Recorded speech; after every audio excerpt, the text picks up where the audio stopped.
Hey, leader, welcome back to the 12 Days of Christmas Leadership series focusing on breaking up with self sabotage. If you're listening in real time, today is the last day of the year, and I want to take a moment and just express my gratitude for all of the things 2023 had to offer, and most importantly, to express my gratitude for you being here with me week after week. Thank you for your phone calls, text messages, feedback via our coaching sessions, face to face. Either way that it happened, I love hearing that you find the episodes valuable. It is such an incredible gift to know the impact of putting myself and my work out there in the world and how it's having that impact on you, your life, your leadership. I just love that so much. This is why I created this body of work. And while I know that there are already so many things that I could have done differently, I'm celebrating everything that is. And I'm going to keep showing up for you, even though I'm not always at my best, because it's truly becoming such a joy to talk to you each and every week. Now, because I subscribe to the thinking that what's meant for me won't miss me, I'm able to kind of now see some of the ways that this cold was for me. So I've been able to rest my body, my mind. I've been feeling a little bit more inspired, a little bit more creative as a result. So I want to say thank you so much. I hope you have a happy, healthy last day of 2023. Now that I've said that, today is the seventh day of our Christmas challenge, and we're going to talk about a breakup, not the romantic kind, but a breakup nonetheless. We're breaking up with a piece of ourselves that's holding us back, the people pleaser. Now, being a leader involves making tough decisions and at times facing the possibility of disappointing others. The people pleaser within us can make these situations challenging for us. So, how do we break up with this part of ourselves, especially during the holiday season? Well, first things first, recognize the signs.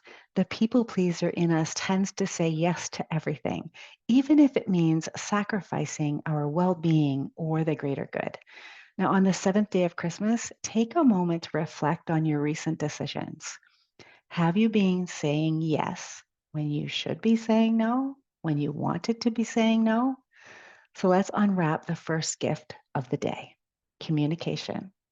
It's time to have an honest conversation with yourself.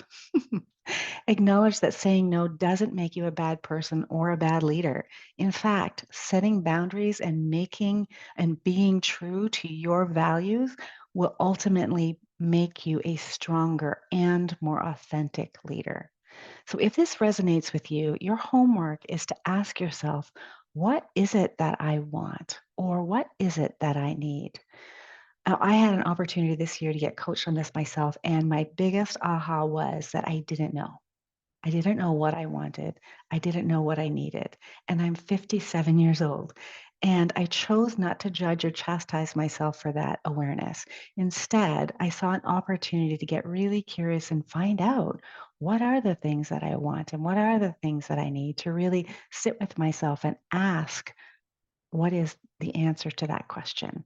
And then figuring out in the ways that I could give that to myself. So the next step can be harder because that's where we get to practice asking for what we need. It will feel uncomfortable if you're not used to doing it, but what's in the way is the way. So, gift number two is self reflection. Take some time to just really understand why you might feel the need to please everyone.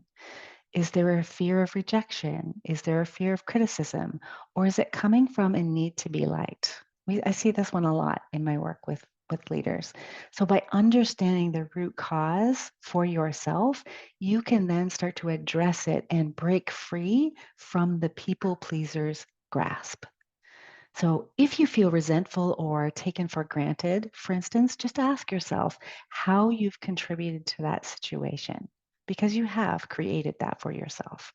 The people pleaser part of us, when we're in the energy of self sabotage, is trying to earn acceptance, attention, or affection from other people through helping in order to get something in return. And I did hear someone said this to me quite a while ago. It's like helping isn't always helping. right? Sometimes you have to ask people what kind of help are they looking for or wanting from you versus assuming you know what it looks like. And when the other piece to this is when you're in a place to give of yourself without expecting anything in return, this isn't people pleasing. This is being tuned in to another's feelings and needs from a loving and an emotionally self aware place. It's very different than feeling resentful. And I know that I've said it already, but sometimes things bear repeating. You will know if you're in people pleasing mode by how it feels. If it feels like there's a condition on it or a negative emotion underneath it, that's sabotage. If it feels like you're giving from your loving, kind, generous heart, that is just you doing exactly that. So, the final gift is empowerment. Remember, leadership requires courage. It's about making decisions that align with your vision and your values, even if it means disappointing others. That's okay. You will find that when you have a compelling vision, one that you're really desiring to bring to life, and this could be you and your leadership style, like the who you want to be in the future, that could be the compelling vision that you're holding for yourself. When you have that vision, it's easier to make those tough decisions because what you're saying yes to is more important and is allowing you to protect it by what you say no to. So, leaders, today, let's break up with people pleasing within. Recognize the signs, engage in self reflection, communicate openly and honestly, and empower yourself to lead authentically. It's time to unwrap the gift of true leadership. So I want to thank you for joining us on the Who Are You to Lead Anyway podcast. Remember, leadership is a journey, not a destination.